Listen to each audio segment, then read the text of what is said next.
This is the Future of the Future show. I am your host, Mateo Berbejicio.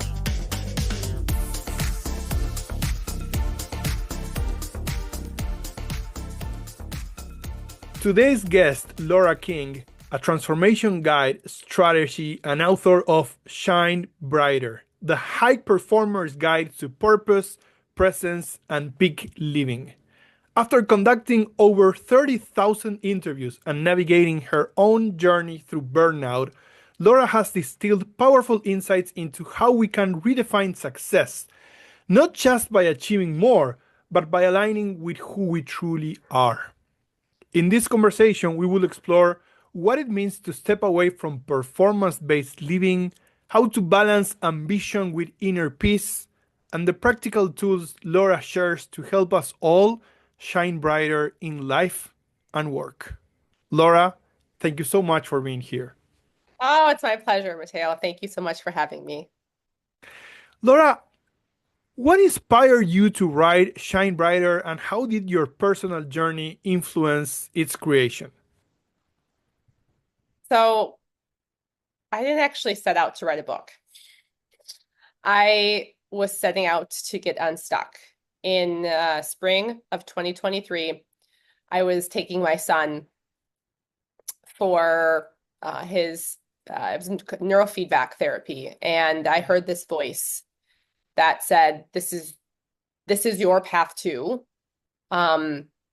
which resulted in a diagnosis where I learned about how my anxiety was off the charts, I wasn't sleeping, and my ADHD.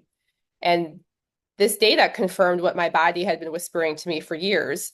I was successful. I had this beautiful life, this beautiful family, successful executive recruiter, like all the boxes were checked. Right.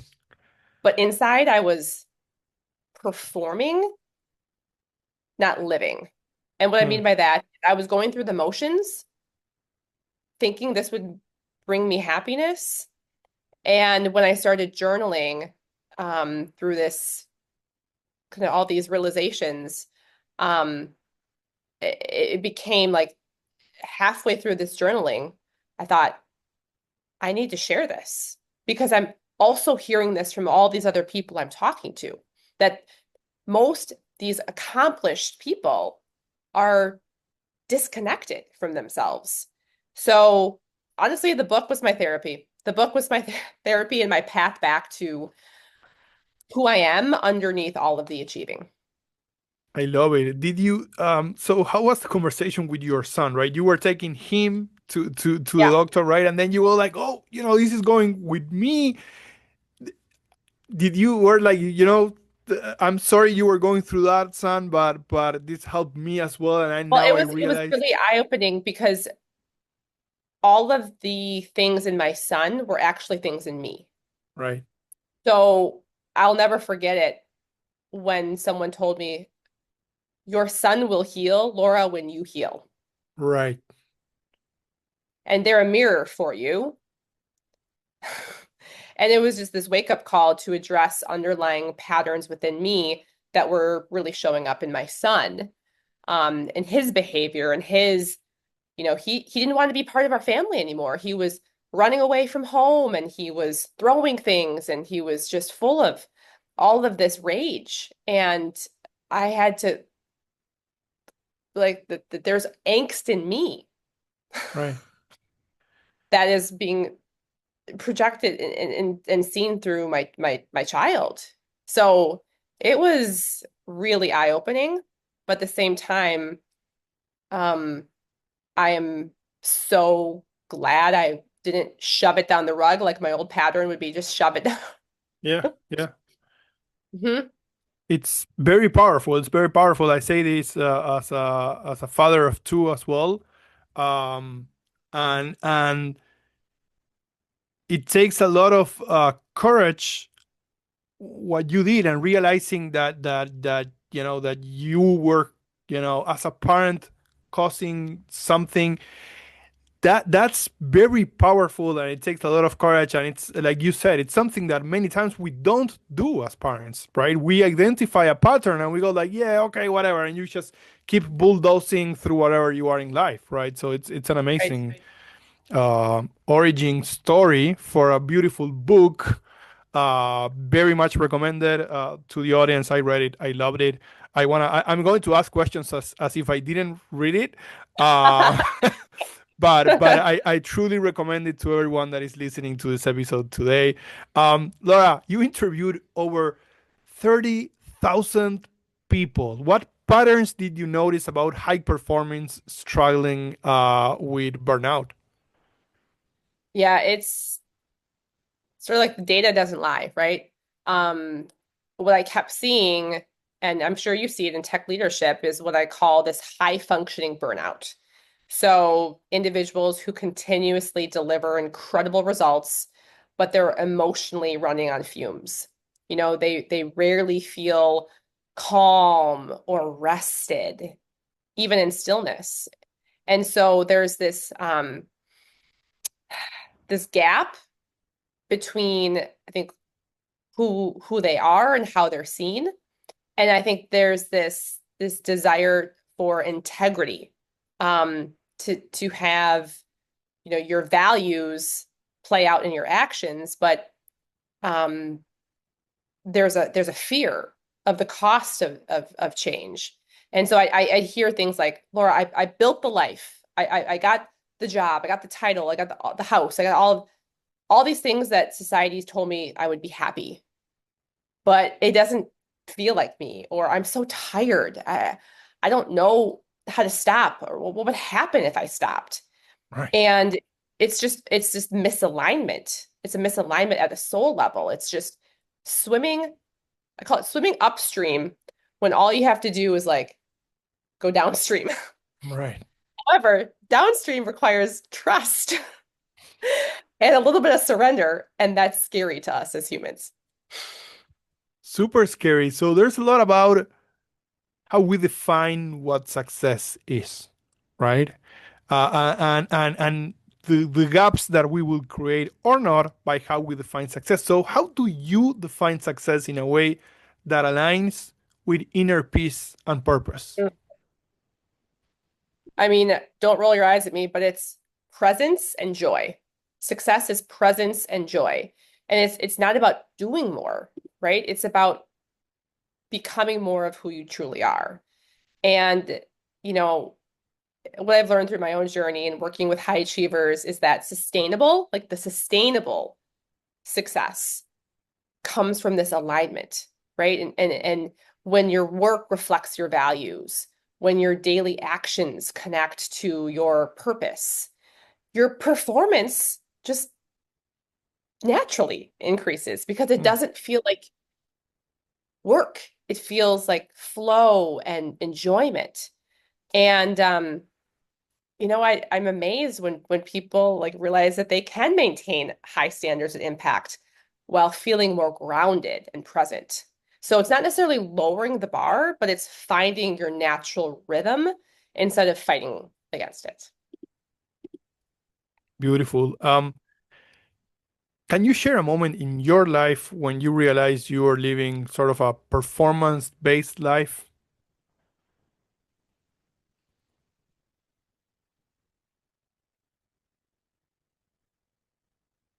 When I used to get so much enjoyment of seeing my name on top. And so, I mean, I'm, traditionally been in these environments where we're ranked by revenue. Yeah. And so for so long, I associated my worth with how much revenue I brought in. Uh-huh. And then there was a moment where I went from being on the top to the bottom. Hmm. And that rocked everything I'd built my identity on. And so it was built on something that was shaky. And that was the moment where I was like, oh, maybe this is not the truth, right? And I'm more than a number. I'm more than and it requires a lot of inner work Yeah. to I mean, what I talk about in my book is, I wrote my own eulogy. Like that was the turning point is realizing like at the end of my life, what's going to matter. No one at my funeral is going to say, "Yep, that Laura King, she brought in $1 million of revenue in 2025." No, they're not going to remember. Yeah. They're going to remember like how I treated that, how I showed up, my presence, my being. How long were you working in that role where there was a leaderboard and bringing in revenue was the life of it? How long was that? Almost the entirety of my professional career. All of your professional career had Pretty had much. that goal. Yeah. So you were wired like Oh, deep, yes. very deep wired to perform that way. But I think it occurred even earlier. I think about I in high school would choose not to go to parties and I would study instead because I needed to get a 4.0. I had to get a 4.0. What was it And about so winning? I don't think I can't put all the blame on the environments. Some of it was my own stuff of associating with achievement equals love, achievement equals success, achievement equals fulfillment. Do you think it was more about chasing that success and therefore love, or the fear of not succeeding and therefore missing the love? I don't know if it makes any sense the way I'm asking the question, but Oh, I think it's the fear of, oh, I'm not going to be adored and appreciated and celebrated. right. Hmm. Very powerful. And if you're listening right now, and if you're, we're getting into the depth of Laura's advice, and if you are feeling like this is a wake up call, right? And to listen to the rest of this conversation, because now we're going to start little by little talking about how to get out of it, right? So Hmm. your your book combines insights from various other self-development books. How did you distill that knowledge and then turn it into practical guidance? I'm glad you think it's well organized because it was a hot mess for a while. Sifting through it, I'm like, I then realized, oh my gosh, this is my calling because I have always been into personal development. That's I've consumed personal development my entire life. I'm like, I think I started doing this when I was, 15, 16 years old. And so much of it I realized was actually already in me. Um, and my framework came actually, I invested money. I invested money to work with other professionals who were better at helping me organize and distilling because I realized that I can't see my brilliance, right? I Mm, can't see it the way that others can see it. So I hired help. And that's where the 4A framework came from, the the awareness, attitude, action, and alignment. It's like debugging your personal operating system. You have to identify the right. bug in your mindset, upgrade your internal software, test the changes, and then optimize for sustainable performance. So like each chapter I wanted to like live on its own. So like you could go back and read a chapter and just get that nugget that you needed. Um, because I just am a big proponent of when you take on too much, like that always overwhelms me, right? So how can you create little micro moves that recalibrate your entire system? So you probably found through the book, I've got lots of exercises, a lot of exercises in there. And I tell people, I'm like, do the ones that speak to you, toss the ones that don't. But if you keep coming back to this, you're going to realize that you're much, much further along than you think you are. And then something new is going to jump out at you. and if it leads to other books or other practices, I mean, like I really believe that I am an activator. And so I'm here to activate something within you. And then from what you decide to do with that is on you. I love it. So I love the part about reaching out to others, right? And allow yourself to be helped by others, right? Uh, but I want to talk to Is you. that a lesson that you had to learn? Oh yes, most certainly. I am a very um, how do I put it? The example I will give you is therapy. I first went on my own to therapy when I was 41 years old. Before that, I always thought that I didn't need therapy and I could just work through whatever myself because I was smart, and if I'm not smart, then when I am, right? Because my whole identity was plugged to I am an intelligent person, right? Right. So the book to me is very powerful in that sense because I feel identified with trying to be always a high achiever and then not allowing myself to even acknowledge if I'm not feeling that way, right? So Mhm. I get it. I love it. That's why I love the book. Um, let's talk about shifting from that performing success to actually living, right? Yeah, right. How can someone start shifting from performing success to actually living it? First of all, you've got to ask different questions. It's the quality of your life is determined by the questions that you ask yourself. And so instead of asking, how can I achieve more? Ask, who am I when I'm not achieving? Who am I when I'm not achieving?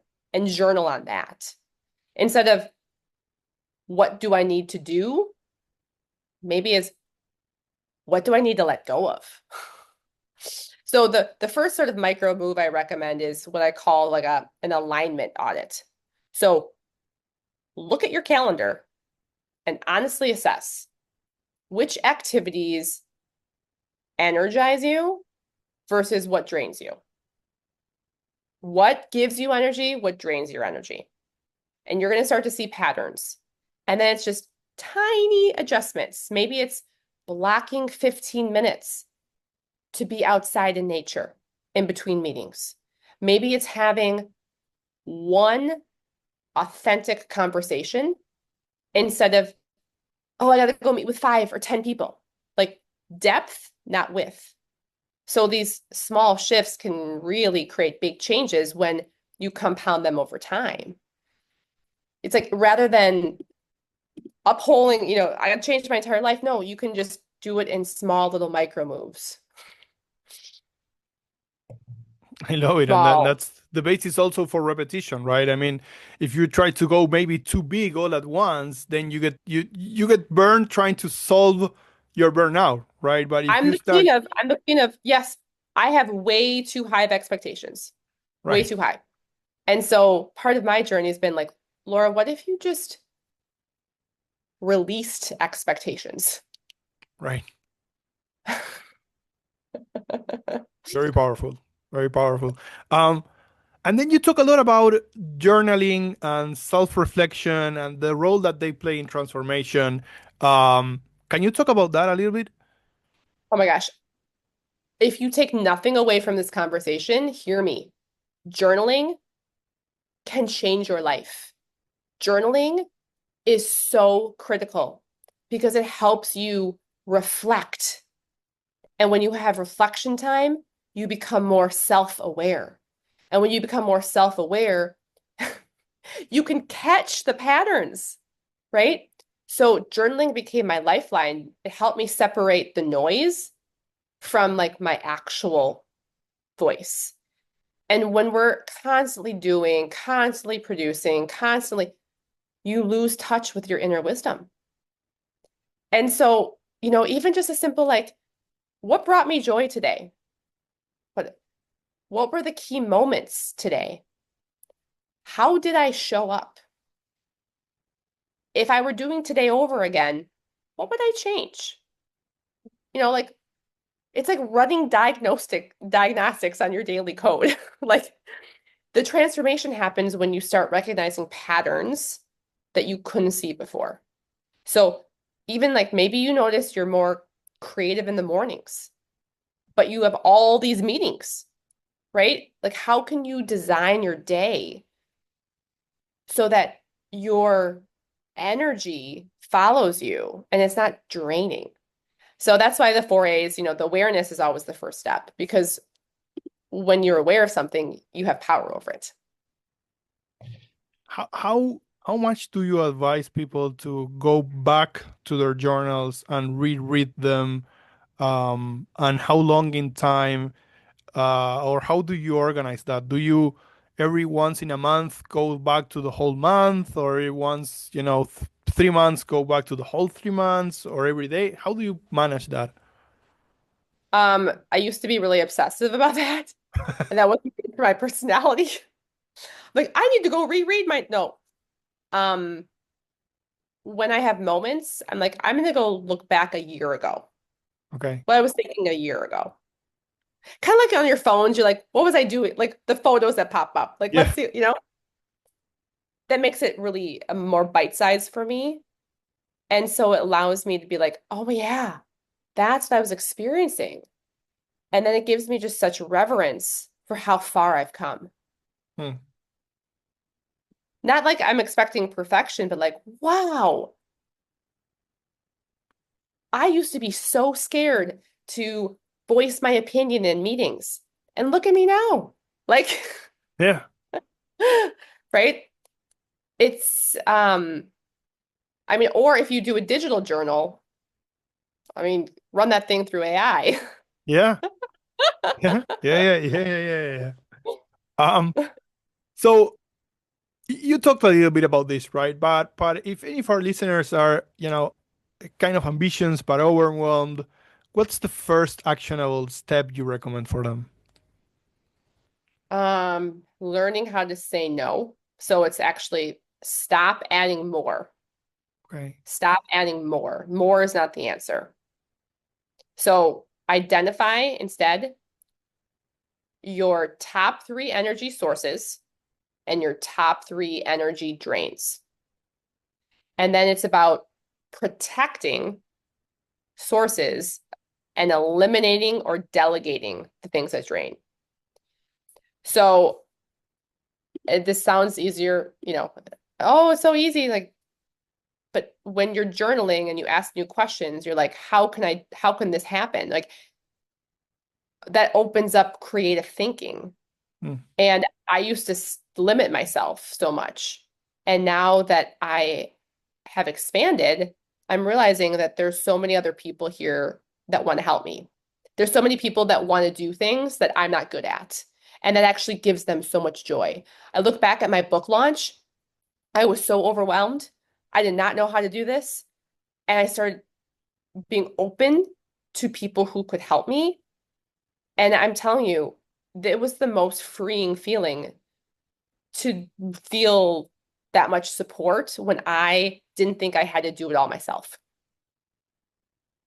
So some of this really is about, again, my pattern might be different than your pattern, but my pattern was take it all on. I'm the one to figure it all out. I'm the one that has to do it all. And like, no, Laura, like that's actually a limiting belief of yours. What if you believe that there's so many people who want to help you? Right. And these people didn't even want to get compensated because they found joy. Like they found so much. My mother-in-law loved that I called her and asked her to help me with my book launch party. She loved it. And so I was actually going to deny her so much joy if I decided that I needed to do it all myself. That's a powerful one. So do you find a lot of joy while helping others navigate their transformation? And how does your energy fluctuate or not? And how do you keep your own alignment and presence while you're helping others navigate their transformation? Ooh, I am admitting I still am working on this. I have to practice what I teach. And I believe that part of my journey here is to be in, I go back and reread my words because I literally need to practice what I preach. So every morning I start with what I call sort of intention setting. So it's just, how do I want to show up today? Who needs me on my A game today? And it's just these small little things that help me stay connected to my why.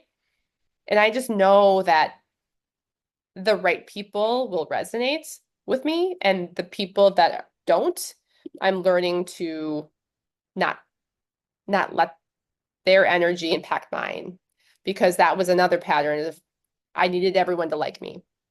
And it's just this knowing that I'm not for everyone, and that's okay, but I am available to those who want to go on this transformation journey.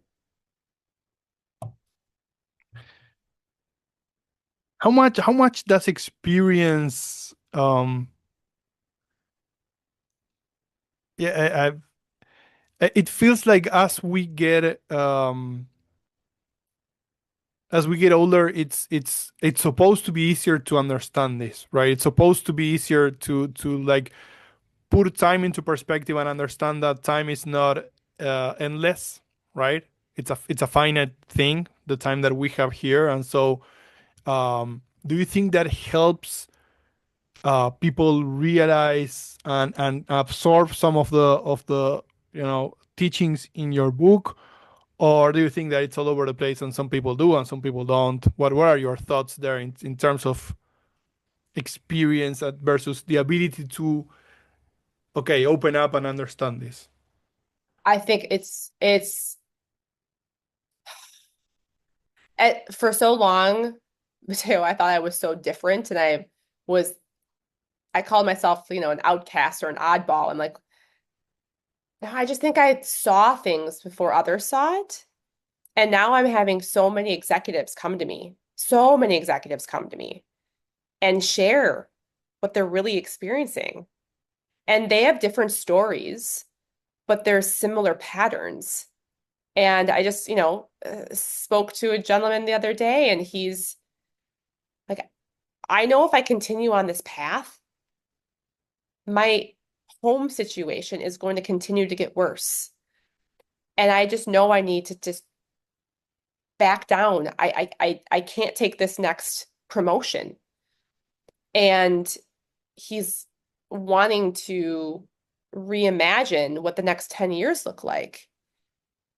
And I think that's just really courageous to say, like, oh my gosh, I can sort of see where this path is going. And I want something different for my life. Not just my life, but also my family's life. And so I call it sort of mortality motivation, right? At the end of your life, no regrets, no regrets, right? And it means something different for all of us. And there's no judgment of what you want versus what I want. It's this understanding we all have these different gifts and desires and wanting to express ourselves. And I'm just really excited because I'm seeing more and more people have these realizations, and more of us are getting vocal about talking about them. And so it's making it easier for them to sort of admit, I'm not happy. And Yeah. it's like, you're not broken, you're just misaligned. Yeah. You're misaligned. So, Laura, one last question to you. If you could give one piece of advice to someone feeling stuck or burnout today, what would it be? Trust your inner wisdom, your intuition. We are berated in our society that it's all logic, it's all logic, it's all logic. And I'm like, your body actually tells you, and you've got to listen to that. And I thought that I was a weirdo for listening to my intuition. And they would be like, well, do you have the data to support that, Laura? I'm like, no. But what I'm learning is that that's my biggest advantage is I have learned to trust my intuition over and over and over again.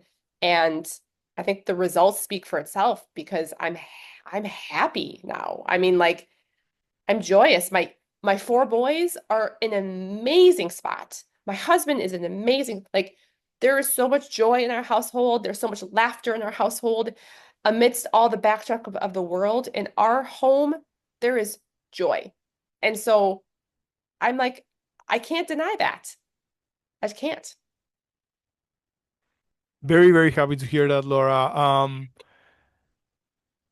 Laura King, author of Shine Brighter, The High Performance Guide to Purpose, Presence, and Peak Living. Do yourself a favor, get the book, read the book. It's an inspiring book, and hopefully it will get you to realizations that you are not aware of and to good changes in your life. Laura, this has been an amazing conversation. Thank you so much for taking the time, and I hope that we can get to stay in touch and do this again in the future.